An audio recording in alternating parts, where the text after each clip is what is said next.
All right, let's jump right in. Today, we're tackling a massive question, one that sits right at the intersection of technology and society. Artificial intelligence, it's here, and you know it's changing everything.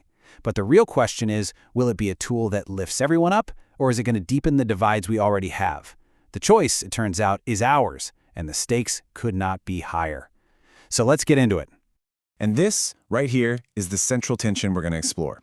On one hand, you have this incredible potential for AI to be a powerful force for economic mobility, especially in the Black community.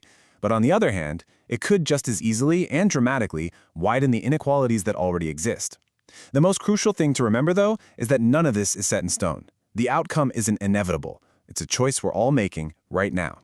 So, here's how we're going to break it all down. First, we'll frame these two potential futures for AI. Then, we'll dig into the very real risks of a widening AI divide. After that, we'll talk about the incredible promise of AI as an equalizer. Then we're going to look at a real-world case study in Milwaukee. And finally, we'll lay out the key steps needed to forge a more equitable path forward. Okay, so let's zoom out and start with the big picture. The future of AI isn't some predetermined script. Think of it as a tool, a really powerful one. And like any tool, its impact depends entirely on how we choose to use it, who gets to use it, and what problems we decide to point it at. And this slide, wow, it just lays out the two paths ahead so clearly. On the one side, you have the risk that AI it supercharges inequality. It automates jobs in sectors where Black workers are overrepresented, making existing gaps even worse. But on the other side, you have this huge opportunity for AI to be a radical tool for empowerment, breaking down barriers to skills that were once exclusive and super expensive to learn. Now, to really grasp that opportunity, we first have to get real and understand the threat. The risk of an AI divide isn't just some far-off theory. Research is already pointing to some pretty alarming potential outcomes if we don't act and act decisively. Let's start with a number that should really make you stop and think. According to research from McKinsey, if we do nothing, AI could widen the annual racial economic gap by a staggering $43 billion. And let's be clear, this isn't a small shift. We're talking about a massive, economy-altering change. So where does a number like that even come from? Well, it's driven by the fact that Black workers are disproportionately represented in jobs that are most vulnerable to automation by AI. We're talking about roles in administrative support, retail, food service, you name it. The crucial point here is that the economic impact of this isn't going to be spread evenly. Not at all. And here's the thing. This new AI divide isn't coming out of nowhere. It's actually being built right on top of some really old foundations. We already see a persistent digital divide, with Black households having lower rates of broadband adoption. This basic access issue, something as simple as having good internet, creates a huge barrier to even getting started with these powerful AI tools that are shaping the future. And this isn't just some abstract national trend, right? You can see it on the ground. In a city like Milwaukee, it's made even sharper by a local history of segregation, which created gaps in, everything, from STEM education to economic opportunity.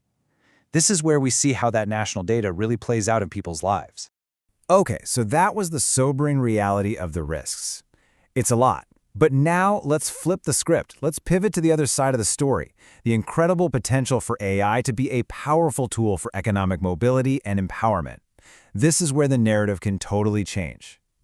At the very heart of this opportunity is a new skill called prompt engineering. And put simply, it's just learning how to talk to AI effectively. How to ask the right questions to get the best results. The cool thing is, it's not about complex coding, it's really about clear communication. Probably the best way to think about this is that prompt engineering is basically the new digital literacy. A generation ago, learning to use a computer and the internet became essential, right? Well, today, learning how to effectively use AI through prompting is becoming just as fundamental for navigating the modern economy. So what does this actually look like in practice? Well, it means AI can dramatically lower the barrier to entry for high-value skills like marketing or financial modeling or data analysis. It can help an entrepreneur launch a business on a shoestring budget, a student accelerate their research, or a community organizer analyze data to advocate for real change. And listen, this isn't just a theory.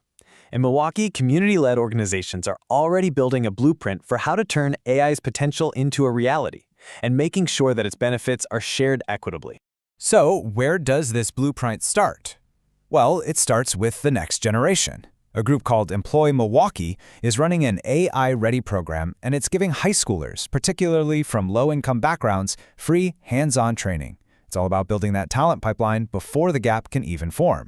And then you've got organizations like the Milky Way Tech Hub, building right on top of that foundation.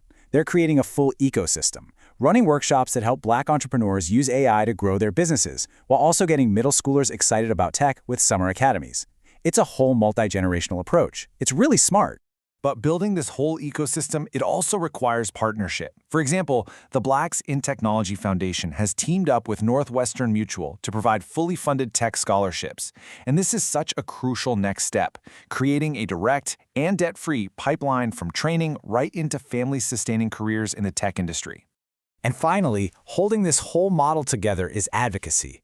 You've got groups like the Greater Milwaukee Urban League that are tackling the systemic issues, fighting for policies that expand broadband access and ensure tech is deployed equitably. They're making sure the ground is fertile for all these other great initiatives to succeed. So, the work happening in Milwaukee gives us a real blueprint. It's not just a random list of nice programs, it's a strategic, interconnected model. It shows us that with deliberate action, we can steer AI towards equity. So what are the key priorities we can take away from all this? It really boils down to these 5 priorities, and we saw all of them in action in Milwaukee. First, widespread AI literacy, just like Employ Milwaukee school programs. Second, targeted training that creates real job pipelines, like those Northwestern Mutual scholarships. Third, increasing representation, which starts with those middle school academies. Fourth, a policy focus on access, which is the work of the Urban League. And finally, community ownership, so entrepreneurs can build AI solutions for their own neighborhoods. And this quote, I think, just says it all. The technology itself, it's neutral. The outcome, whether it becomes a great equalizer or a great divider, well, that comes down to human choices. Who gets access? Who gets to be a creator? And who ultimately reaps the rewards? And that leaves us with this final, crucial question. The story of AI's impact on our society, it's still being written. The pages are blank. So the question for all of us is, who gets to hold the pen?